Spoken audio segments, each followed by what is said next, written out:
Hi, Joel. Hi, Bob. How you doing? Never better. That's saying something because you're a happy camper. Oh, yeah. Let me Flourishing. What? I'm flourishing. You are ever flourishing. Let me introduce this. You are Joel Achenbach, famous reporter for the Washington Post. So esteemed, I gather, is that an actual physical office of your own there? Is that your office? And not a mere cubicle? That's an office? Are you suggesting that a man of my stature would have a mere cubicle? Is that what you're These saying? These days in journalism, a man of virtually every stature has a cubicle. Okay, let me just say this. I do, in fact, work out of a cubicle. This is not my office. But, I mean, I think that, it puts me in touch with the common person, to be in a cubicle. Right, you're choosing to be in a cubicle. Exactly. If you demanded a 7-room office suite, well, I mean, Jeff Bezos would be on a jet to Washington to make sure that they did a darn good job of setting it up. I don't need a couch in my office, but I do want the corner office, because I like to be able to look, two directions. Yeah. Well, anyway, we are moving from this building, the Washington Post, to a new office. Because you have to tell me which office is going to be mine. Because Jeff Bezos is such a skinflint, no doubt. This is gonna like save you guys money. Go ahead, vent. Would you vent a little about the paper's owner? I might not. I think I might eschew that possibility. Okay. Well, listen. Let me having introduced you as the famous reporter and sometimes comic writer, you might say. Not that you write comics for the Washington Post, but you write in an amusing fashion often. Somewhat amusing, somewhat comic. Well, arguably amusing. The phrase I would use is almost funny. That's the phrase I would use. Yeah, that's actually, and it's bad because, if you're going to try to be funny, it's really important not to be almost funny. That's considered failure in the funny business. That is considered a disaster. That is considered painful for everyone involved. It hurts. Sometimes I read your stuff, and frankly, it's like having an abscessed tooth. It is, yeah. But I digress because I haven't introduced the other party of this conversation. That would be me. I'm Robert Wright of Blogging Heads TV and of Meaning of Life TV, the sister channel of Blogging Heads TV that is making its debut roughly as we post this very dialogue. And we're going to do some talking about the meaning of life. And later in the conversation, I'm going to answer some questions people may have about the Meaning of Life TV and its relationship to Blogging Heads TV. But you're holding up your hand as if you want to say something, so go ahead. Is it real? What is it about, Meaning of Life TV? Well, I'm glad you asked, Joel, because that's one thing we're going to discuss. We're going to flesh that question out in the course of this conversation. And you know why you're the perfect person for that? But how's my hair? You're exactly, because you're always asking deep questions. You're always asking deep questions. Never superficial cosmetic questions. We're not taping this, are we? Of course not. Okay, good. Whew. That was close. Yeah. So, go ahead. So, because the thing about you is, beneath your comic facade, there is a person on a spiritual quest. It's evident in your writing. Don't think you're fooling us. We see the existential angst. We see the search for meaning. It virtually pervades everything you do, even if it is as subtext. But below that is something even shallower. Yeah, is just like a badass. Like a guy who don't care, who just don't care. There was the Harley Davidson phase of your life. Yeah. So there's multiple layers, and one layer, there's one stratum, if that's a word. I think about the meaning of life. You want me to give you an example? Mm-hmm. You recently wrote. It was really a good piece. And I got to say, you're actually a good writer. This sometimes occurs to me when I read your stuff, but I digress. You were reading this piece about mortality. You wrote this piece about mortality on Achenblog, your famous first ever at the Washington Post blog, which dates back before the Common Era. And this was about I think the title was, "This Could Be the Last Time I," and then in brackets, fill in the blank. And it was about your coming to terms with the fact that, frankly, you're getting to be a pretty old critter. And here's one thing you wrote. You wrote, for example, the other day I was in my hometown with my 3 kids, and I thought this might be the last time we go to my hometown, and the last time we stop at Steak and Shake for a shake. Does that not summon a tear to your eye? Now that's classic Joel Achenbach. You're there on the brink of an actual serious exploration of the meaning of life, and then you try to cover it up all of a sudden with this facade of lightheartedness and humor and even sarcasm.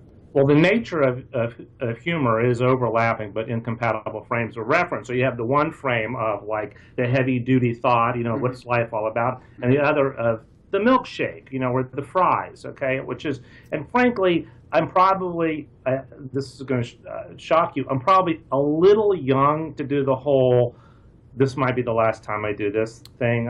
Frankly, Joel, and this is going to shock you, you're wrong. You're wrong about that. I'm not as old as you, and You're not quite as old as I am, but here's the one. I'm not nearly as old as you. Look, I don't use hair dye, Joel. I don't use hair dye. You want to talk about contrast between us? I don't dye my hair. There is some gray peeking through for that very reason. I only dye my back hair.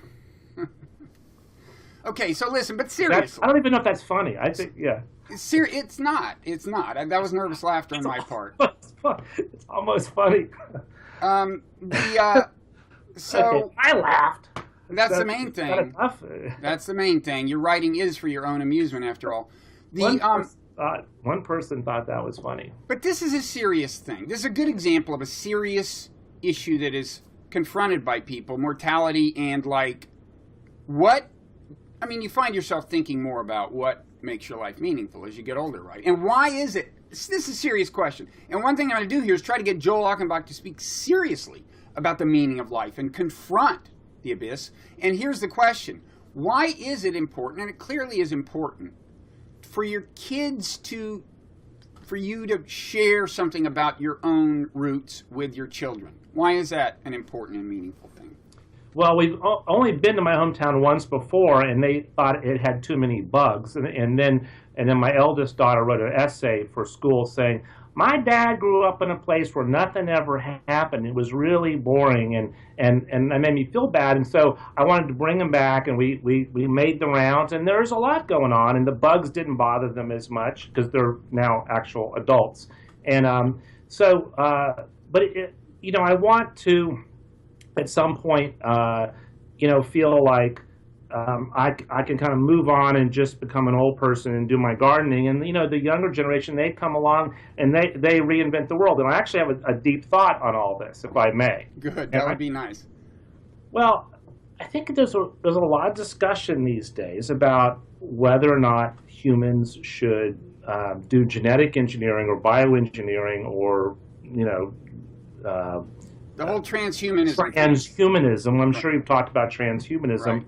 Is that ethical? Is it right? Or is getting old and, dare I say, dying part of the meaning of life? In other words, I think that's a big question for you to gnaw on, because I kind of think it is. I sort of feel like part of the meaning of life is you do your thing, and then you get out of the way and let the new people come along and take over and reinvent the world. I kind of like that system. I think it's a good system. It's worked on Earth for roughly 3.5 billion years of evolution, right? I mean, because it worked in the sense that I guess the show is still going on. Yeah.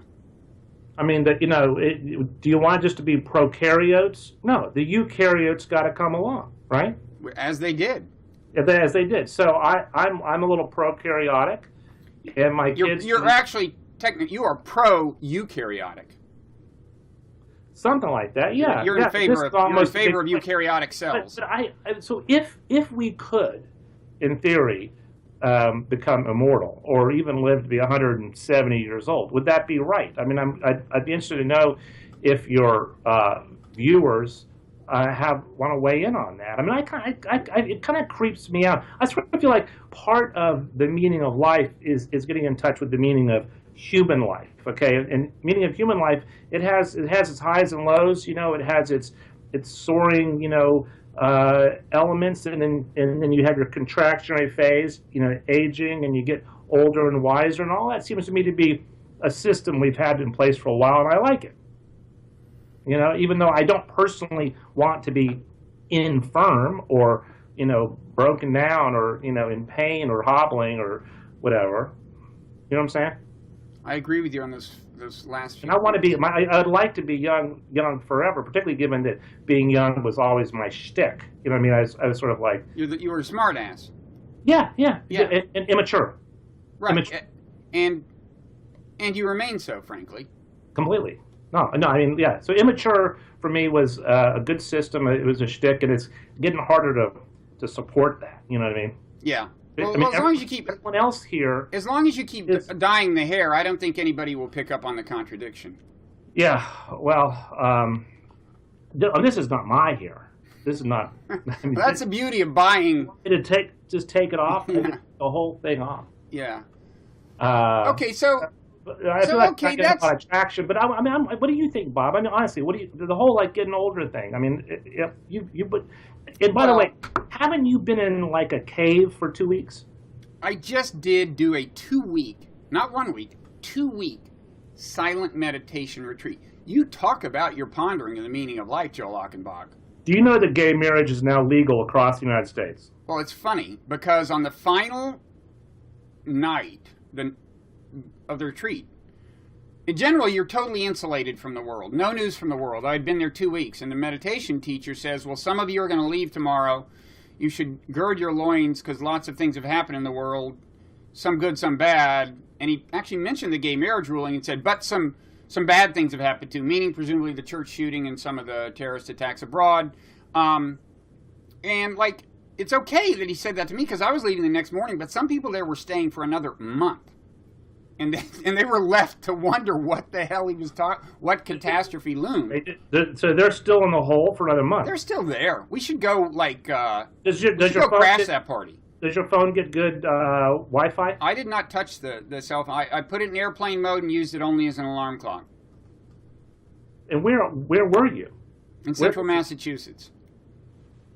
Did about 5 hours a day of sitting meditation. Few hours a day of walking meditation, which is not just taking a walk, Joel Achenbach. What do you do? You do a lot of meditating and try to be mindful. You get into a totally different frame of mind. One interesting thing about it is you realize the degree of serenity that is possible, and the degree of like appreciation of beauty that is possible without drugs. Can you take Advil? You're allowed to take Advil if necessary. And I did have excruciating tooth pain for a while, but I digress. Tooth pain? Yeah. From meditating? No, it was just independent. Were you biting something? We shouldn't digress. Time is finite, Joel. We only have so long on this planet.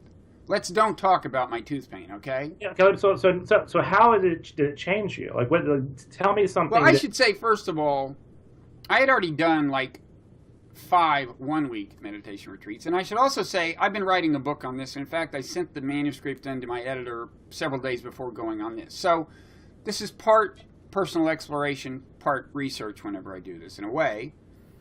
But so is meditating? Does it really count if you're also thinking about how you're meditating? So that's you are the meditating. Problem. I'm being really mindful. I'm meditating. That is the problem. This is chapter 4 of my book. Man, you've nailed it. One of these meditation teachers at the end of a retreat, I was telling her I was about my, thing and and she said, I think you may have to choose between writing this book and liberation. She did.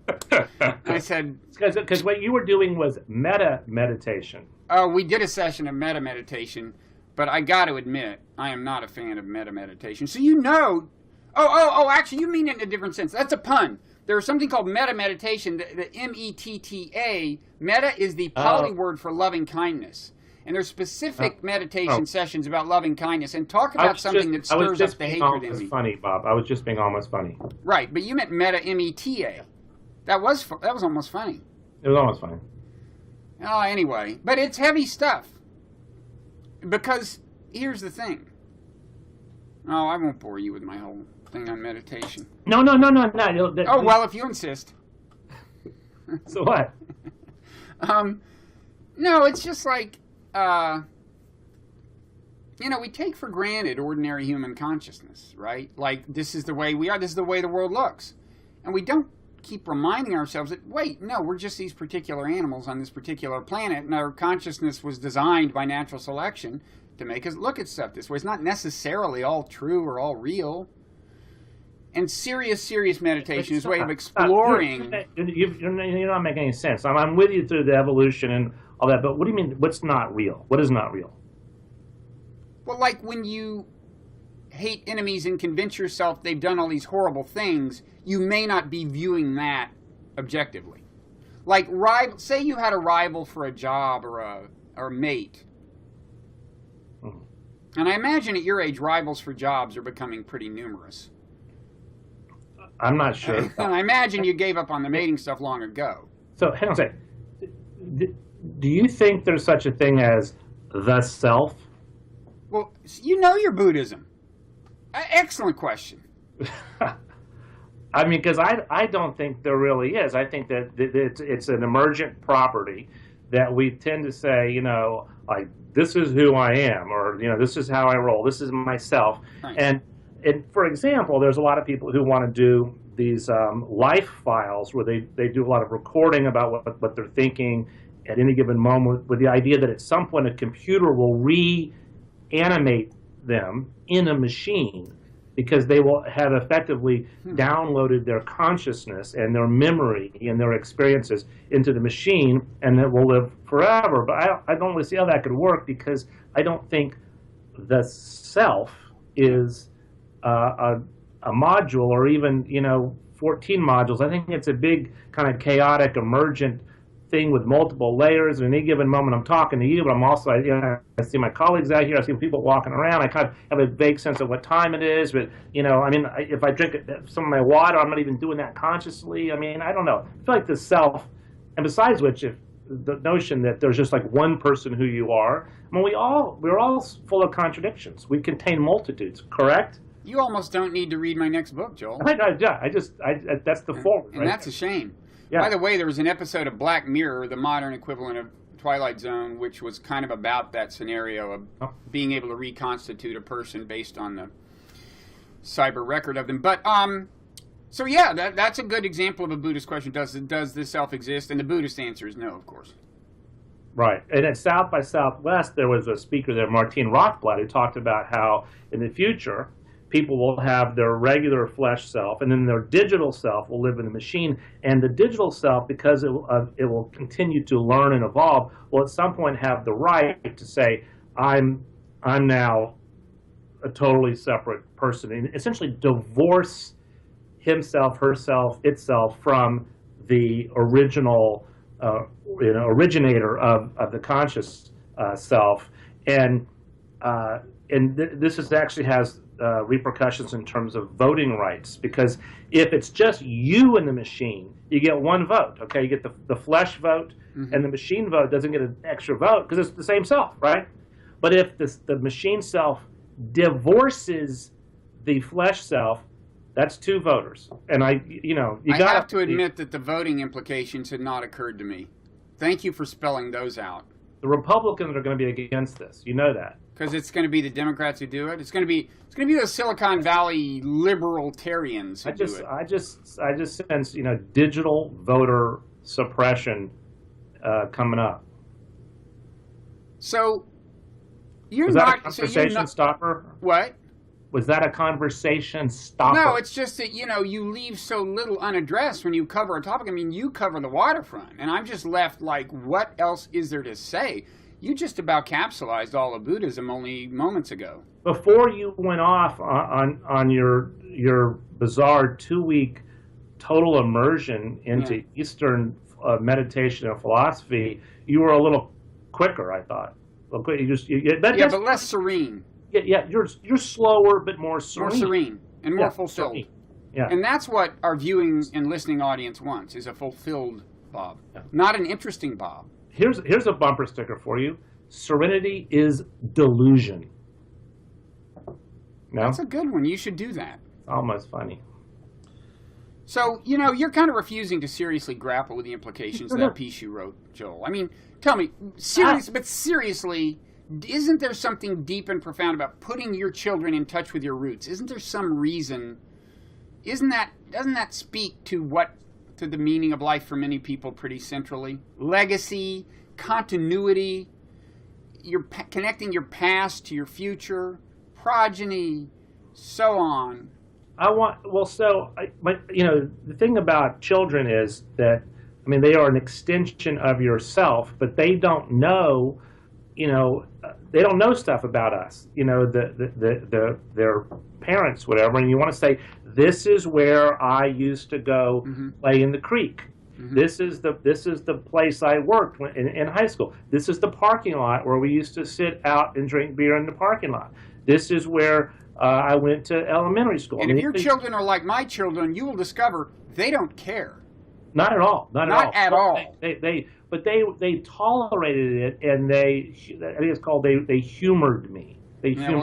Your kids are ahead of my kids. So. But I'll tell you, when I'm gone, when I depart this veil of tears, or whatever the expression is, then they're going to want to know, and they're going to be sorry. They're going to be darn sorry they didn't listen to me reminisce while I was still around to do it. And that'll teach them. Is that, yeah, because do you ever play the, when I'm gone, you're going to feel bad that blah, blah, blah. You ever do that card? I send them that email every day. That's daily, yeah. It's set on auto send. But actually, so when you did this meditation for 5 hours a day, are you sitting in a yoga pose, and what are you doing? Yeah, I'm sitting in more or less the pose you're imagining. It's not 5 consecutive hours. It's a number of different sessions. Can you have chips? I mean, chips and dip? You're not supposed to bring any food. Well, actually, you can bring food and put it in the fridge, but basically you're dependent on their vegetarian fare. I know. Chips are vegetarian, aren't they? Depends on what they're made of. I don't want to make a big. I'm not trying to make a joke. They're Soylent Green chips. I don't want to make a big joke about it, because I realize this is really serious to you, and you don't want me just coming on, whatever. But if I just think that it'd be hard to meditate for a long time and not think about how you want some chips. You'd be surprised at how some of your desires are subdued by. They just shut down. Days and days of meditation. Yeah. Really? Yeah. Including you know what you mean? Yeah. Really? That shuts down? Pretty much, yeah. But I digress. Or that could be a sign of age. You know what's you lose a little pop. It's hard to control your variables when you're an old person on a retreat. Yes. Right. Hang on to those variables. You know what's a good counterpoint to my meditation retreat? Is a piece you recently wrote about your smartphone. And I guess it died for a while, and so you found yourself living without a smartphone. And this became a lament about how dependent we are on our devices and even addicted to them. And see, a meditation retreat is like the opposite of that, or it's a total divorce from the grid. Right. And so in that sense, I would think you'd appreciate it, because this piece, which got a ton of feedback, I think, like over 1,000 comments, obviously struck a chord, was about how, and you seem to, in general, you've got your issues with the direction technology is bringing us in. This is not the only piece lately where you've kind of lamented our the way technology has reshaped the very texture of life. Right? And I'm not a Luddite. But I see these books. Jaron Lanier's "You Are Not a Gadget." Andrew Keen, "The Internet Is Not the Answer." I mean, I have all kinds of. There's a lot of people these days writing about how the digital culture is not all it's cracked up to be, and it's not fulfilling all of its promises. And this is not Luddite, neo-Unabomber writing. This is people saying, this is not really what we imagined, that Google would have all the money and Apple would have all the money, or that and I think as a parent you probably know that just the way your kids can get totally caught up with their phone, and then me too. So the piece I wrote was about one morning my phone wouldn't charge at all. It was dead. My phone was dead, and complications ensued. I was hysterical. That gives you like an ache inside, right? I'm sorry, say that again. It gives you like an ache. It's like when you first think, I don't have access to my... Like if you're out somewhere and, I can't check my email, it's like a visceral... It's like your... a gut punch. It eats your gut out, yes. Gut punch, okay? It's a gut punch. It just eats your liver, peck by peck, But I think I actually was only without the phone for just a few hours, but it was hell. It was awful, and I did realize that perhaps I'd become too dependent upon the phone. And I guess what bothers me about the technology is the concern that what's driving it is not the optimization of human happiness, but rather the optimization of the profits for the companies that make the technology, or in some ways, the optimization of the efficiency of the machine itself. In other words, the technology is becoming sort of quasi-autonomous in seeking its own set of rewards above and beyond what this is actually good for people. Now, there's a counter argument, which I'm well aware of, which is that, hey, you know, if people didn't like this stuff, we wouldn't use it. If the market decides, trust the market over time, you know, the people will respond rationally to it. I don't know if I completely believe that. I think that to some extent we can one day wake up and discover that, hey, I don't actually have an office. I just sit in a cubicle, okay, all day long, staring into a screen, typing like a you know, an idiot, and that I've become a part of the machine. I'm a cog in the machine, and the machine now is driving things. And you know, even you know, I'll whisper this. This is just us talking, right? Sure. You know, you would not want, for example, journalism, even this kind of jibber-jabber journalism we're doing, or whatever you call this, to be driven too much by the preferences of the Google spiders or so the search engine. You don't if it's search engine optimized, that may not mean that it's optimized for quality. And if I can go on from that, you know, part of the problem you have now in the digital age with journalism is that certain things get a lot of clicks, a lot of, you know, page views, whatever, and we all know that those are not necessarily the best, most illustrious pieces of journalism. And so you have to figure out, well, you know, what should I do, and should I care if I didn't get a ton of clicks on that, or you know, or should I just do stuff that? So this is a kind of ethical quandary a little bit about what to do.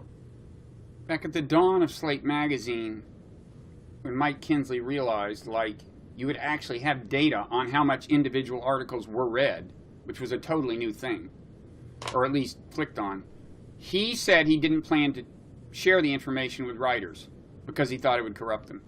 I'm sure they finally did wind up, of course, sharing it with writers, but he was arguably prescient. But can I weigh in on this? Yeah. Do you mind? Yeah. This is your stage, man. We built this stage for you, Joel. I feel like I'm interrupting you a little bit, but I just want to say I used to write for Slate back in the day, back in the 90s, and I was never told how many page views, you know, how many readers there were, but you could kind of tell if a piece you know, took off. But keep in mind, it was very traditional journalism in the sense that we would, you know, bounce it back and forth with the editor. It was copy edited. It was, you know, it was carefully constructed. And this was not. You weren't just sort of trying to grab a piece of the passing, you know, river of the zeitgeist. I mean, these are pieces that were standalone sort of pieces of featured journalism. So they weren't that different from what we traditionally did with newspapers. You know, one more comment. So I started blogging back in 2005. Actually, I started writing an online column in 1999 called Rough Draft. I never looked at my numbers. Now with Rough Draft, the only numbers I would look at is how many emails I would get. If I got a lot of emails, I knew that it did well. But I found that the few times I looked at the numbers when I started blogging in 2005, I discovered that the thing that got the most clicks, the thing that really resonated with readers, was if I wrote something kind of nasty about a political figure, or I wrote about American Idol. I think it was American Idol. And so I immediately thought, oh, well, today I'll write about American Idol, or I'll write about, you know, how Karl Rove would be really bad on American Idol, or something like that, right? And then, but then I realized that was corrupting me. So I don't look at the numbers. I have no idea. The one I wrote the other day, where I was feeling sorry for myself and feeling old and with my kids in my hometown. I don't have the slightest idea how many people read that. I never looked at the numbers. I don't want to look at the numbers. The numbers are probably not great. I don't want to know, though, because, A, if I do know the numbers, I'll feel even more sorry for myself, in addition to being old. But also because it's corrupting. It's just best not. I mean, this advice to young journalists, don't look at the metrics. The metrics lie. And that way you'll never be employable. Again, yes. Because people get hired on the basis of how much traffic they can generate and their social media following. I don't want to turn this into... You can generate traffic and generate a lot of followers on social media without looking at the metrics. I think that the metrics will steer you wrong. And I don't mean to be militant on this, because I realize I'm a dinosaur on this. I just think that they'll tell you, obviously a really catchy headline is going to get more readers. But if you don't back it up, i.e. if the headline oversells the story, over time that's going to hurt you. So short-term metric will mislead you. Although increasingly, a trend in journalism is that traffic is less driven, although yes, it is still driven by like the headline and whether that like gets picked up on the search engine in a prominent way. It's called search engine optimization, choosing headlines like designed to get clicks via Google. But more and more, the traffic comes not so much from that as from social media, mainly Facebook. So when you get a lot of clicks, it often means the content is motivating people to share things with their friends and followers. And that leads to a question about this whole, getting us back to the day your iPhone didn't work for 3 hours. You were like lamenting the dependence on technology as if in contrast to the old days when we, spent our time huddled around a campfire or something, having hunted and foraged all day. But of course, the main thing we put these devices to is social interaction, or at least it's a primary thing. I mean, you are partly missing, when you miss your smartphone, you're partly missing contact with other humans, right? So does that redeem the dependence on these technologies and make it less bad? At some point, it becomes ludicrous and pathological, that sense of, oh my God, I've lost contact for the next couple of hours. What if someone wants to reach me? Right. And so this is an example of is the technology optimizing human happiness? Because we're all now reachable by voice, by email, and by text, and so on. And we can even, read an article, can be sent to us, and you can click on, the internet is in our pocket now. Because of that, I do think it has created a little bit of a culture at work in which you're expected to always be reachable and always connected. And so, and I realize that you don't probably technically have a job, but, people will come up to me and say, did you get my email? And I'll say, I didn't. When did you send it? And they'll say 2 minutes ago. And it's like, no, I didn't get. I didn't get. I haven't checked in the last 2 minutes. So, but there's an expectation of hyperconnectivity, if that's a word, that I think helps generate this feeling of lunacy, of digital lunacy, and oh my God, I've got to be connected. My phone doesn't work. What's going to happen? What if someone's trying to reach me? How many texts am I missing? And so. You want to hear about my routine these days? I woke up this morning thinking there's nothing I'd rather hear about than Joel's routine these days. Okay, so I've got this garage. It's out back at my house, like a standalone garage, little garage, built like 1930 or something. Maybe later, actually. They didn't have a lot of cars in 1930, but it's an old brick garage. So I go sit back there and I read, and I like it because although I can, of course, with my phone, I'm online.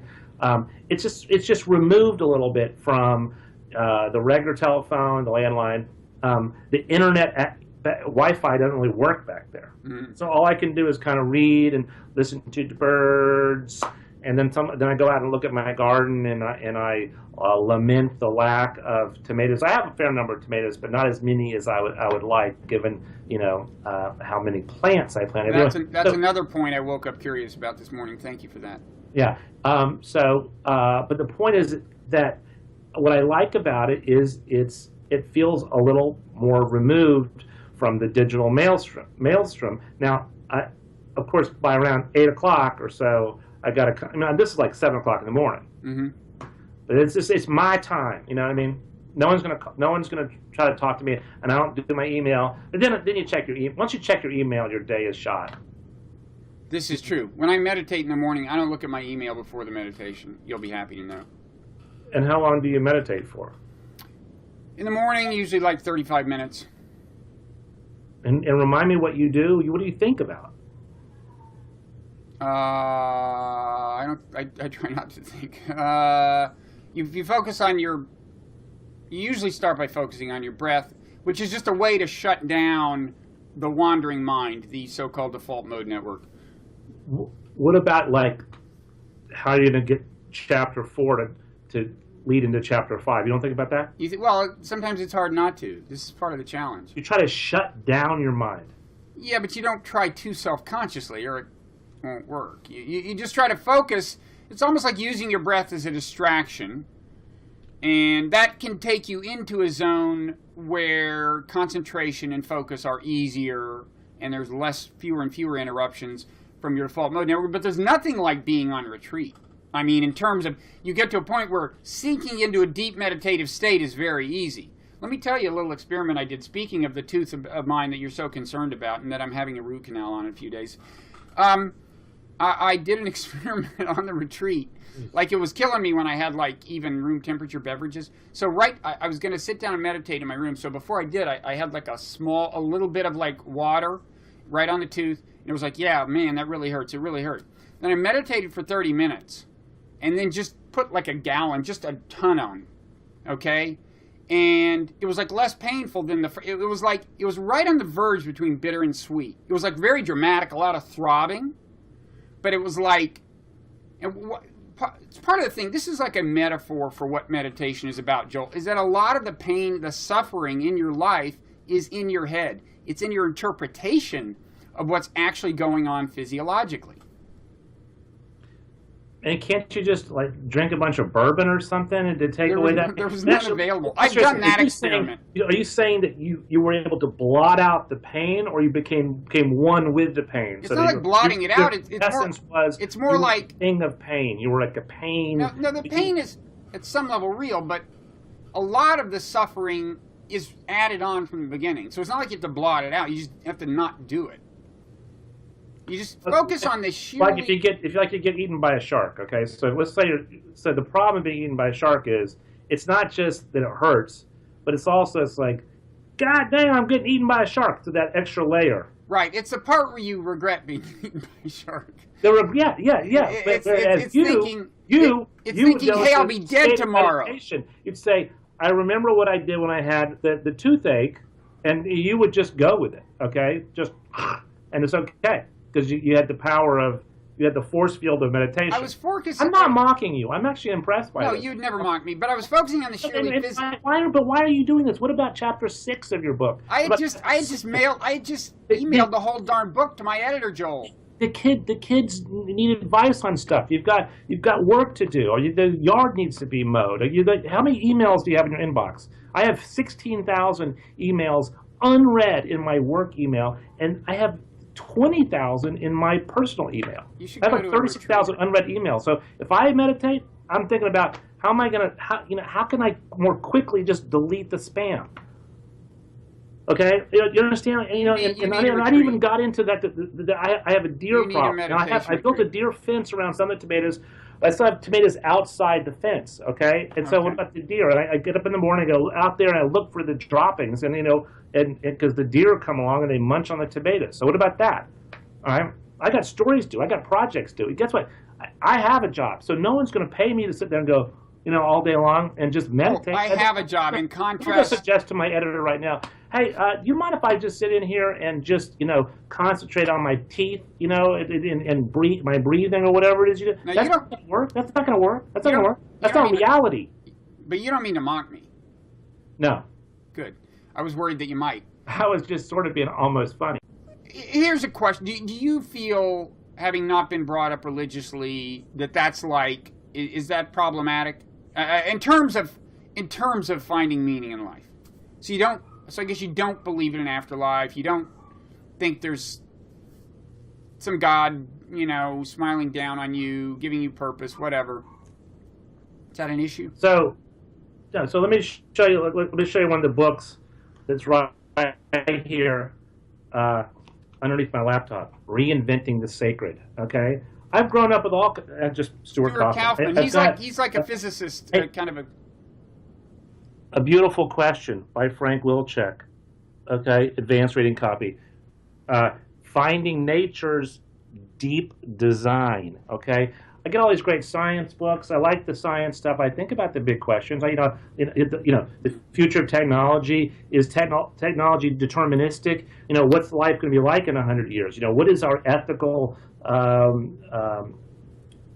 duty to people who have not yet lived here? And how far into the future does it extend?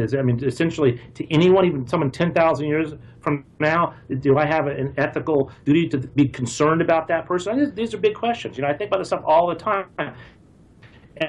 but I typically view it more from a scientific standpoint than I would from a traditional kind of scriptural standpoint. That said, I do think that that religions and traditional religions tend to ask people to think about these issues of what counts, what's right, what's wrong, and I that's great, and I admire that, and I think that when I go to a church service, a funeral, a wedding, or any kind of event like that, a christening, I like it when people talk about these fundamental values. I think that's important. So, my grandfather was a minister.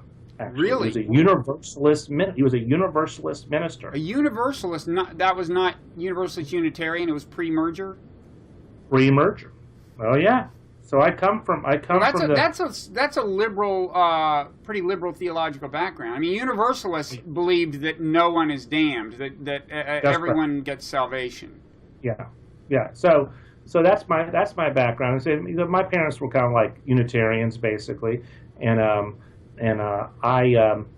but I think that some kind of grounding in religion is good for people to understand this long discussion about values and meaning, the stuff that you're doing. It's all good. Related question. So you write a lot about science, about probes sent to planets, the scope of the universe, the vastness. Some people. You've heard of the vastness of the universe. Some people, like Richard Dawkins is always saying, I don't need religion, I have the awe that I get while pondering nature. Is that any kind of... there's two things that get said. Some people say they get a lot of spiritual gratification out of thinking we are stardust, we're made out of the same stuff as stars, and that's never quite done it for me. It's like... But the other thing is awe. Awe is what gives my life meaning, pondering the awe of nature. Is that working for you? I wouldn't say that alone gives life meaning. I think the relationships between people are probably more important to me. Certainly my family and friendships give more meaning to my life. I would say what gives me my life meaning is that I think the ability to appreciate the world. Okay, in other words, just to simply say, hey, I love that thing. Or that's beautiful, or that sounds fantastic. Okay, the ability to appreciate. So you go on a hike. Okay, you're in the mountains. You're on your trail. You're around a corner. Boom, you see these beautiful mountains. What gives it meaning is not the tectonic forces that made the mountains. Okay, so Joel, there was a little freezing up there, but the upshot, first of all, just to put a punctuation mark on this, was that pondering nature does something I think quasi-spiritual for you. It's not necessarily, though, the scientific explanation of it per se. It's more the apprehension of the grandeur and so on. And since you may be freezing up now, you can just answer in sign language, in American Sign Language. So I would say the evolution of consciousness, which includes the ability to appreciate things and to have strong emotional connections to people and to love other people. To me, that's more significant than, say, the tectonic forces that created the mountains. Okay, I'm with you Does that there. make sense? I am with you there. It would be one thing if evolution just created these like machines that were zombies and worked well as machines, but didn't have subjective experience, wasn't like anything to be alive, but for reasons we don't totally understand, it is like something to be alive. I personally am in favor of that. Do your shtick. I'm going to do my shtick. The aforementioned questions that people may have about Meaning of Life TV, or may not have, but I will answer anyway. So, first of all, Blogging Heads TV is not going anywhere. There will be Blogging Heads TV content and Meaning of Life TV content. However, it is true that Meaning of Life TV content will be featured on the homepage of Blogging Heads TV, much as Blogging Heads TV content is, but it will be labeled as Meaning of Life TV content. And if you click on it to imbibe it, you will find yourself magically transported to Meaning of Life TV. However, Meaning of Life TV will have its own homepage, and you can go directly to that if you want. And that's clear. I see no signs of puzzlement on your intermittently frozen face, Joel. So I think I've succeeded wildly in that first one. Yeah, I think you're good. Why can't Blogging Heads TV be Meaning of Life TV? Well, Blogging Heads TV has to some extent been Meaning of Life TV, and we found that this kind of content, and by this kind of content I mean a whole array of things, from like psychologists talking about human nature to scientists talking about cosmic things, philosophers, theologians, Buddhist monks, whoever wants to ponder various meaningful questions. We found that people like that kind of content, but it is different from the kind of political policy stuff that we do on Blogging Heads. Yeah, I don't like that stuff. You're the kind of person Meaning of Life is created for. Now you can go directly to Meaning of Life TV rather than just go to Blogging Heads and search for the term Joel Achenbach, which has been your past pattern. Okay, for me, is this a promotion or a demotion? Well, actually, it's all good precisely because Meaning of Life TV content will appear on the homepage of Blogging Heads. You're not losing anything there, but it will also appear on the homepage of Meaning of Life TV. Now, this is in the early days, so we may eventually, there may be a complete separation. I don't know, as Meaning of Life TV develops its own audience. I'm now going to go back to my job. Okay, I got just one more thing. Everyone is encouraged. I mean, they can sign up for the emails that notify them of Meaning of Life TV content. They can sign up for the podcast. And by the way, most of our audience is actually an audio podcast audience these days. That's the direction of things. They can't see us? Sadly, some of them cannot see us, Joel. They cannot see us freeze up. They can only hear us freeze up. And they're missing half the fun. But another thing people can do if they want to support Meaning of Life TV is they can like us on the homepage of Meaning of Life TV. Click like on the Facebook thing, and then Facebook will bring them some Meaning of Life TV highlights magically. They can also comment on come to the video site, even if they listen to it on podcasts. They can come to the video site, leave the kinds of intelligent and civil, if critical, comments that make the people who appear on the site just rhapsodically happy that they have the privilege of appearing on a site with such an intelligent, critical, yet civil commentariat. You know what I'm saying, Joel? Nice. Yeah. Nice people. Nice people, yeah. Nice people. Smart, but nice. Not to contrast them with anyone else on the internet, but exactly. Smart. Yeah, exactly. Smart, but nice. So listen. Civil. I think those are the highlights. We also have a new video player, which will make the content accessible on a wider array of platforms, more different browsers and mobile phenomena and so on. If there are glitches in the early days with the player, people should dial 911. One last thing. So I know you've been in your rabbit hole for weeks and you don't really know what's going on. People, and this would interest you because of your interest in the brain and meditation. People can apparently now smoke marijuana legally. Yeah, but that has these residual unfortunate effects. Yeah. So, just saying it's But a meditation retreat doesn't leave you foggy and hungover the day after. Does it give you the munchies? Actually, it doesn't, but it makes you appreciate food more. People are sitting there at a meditation retreat like eating with their eyes closed because they're just savoring every drop because it's so good. That lettuce. Oh, that lettuce. The celery. Oh, gosh. Oh, the celery. Yeah, the so beets. Crunchy. The texture. Okay, Bob. Well, listen, this has been interesting. Joel, thank you for being part of this this send-off for Meaning of Life TV. And thank you for your good work. People should read Achenblog. They should follow you on... What's your Twitter handle? Maybe at Joel Achenbach. I don't know. Yeah, that's probably... Something like that? That wasn't taken, probably. Yeah, it's Joel Achenbach. Probably. There's not a lot of demand for that. I think I'm the only one to ask for it, but I don't know. Yeah. But Achenblog, yeah. And so... but no, this is... so far, Meaning of Life TV reminds me a lot of Blogging Heads TV. I just want to say that part of it. So you are not a radical departure. You are not a typical Meaning of Life TV conversion in some respects. Thank you. But you are within the range. Thank you. Yeah, within the range. You are within the range. So thank you. I'll let you get back to your cubicle that Jeff Bezos has reserved for you. And okay, and we'll see you next time. All right, see you soon. Okay, thank you. Thank you.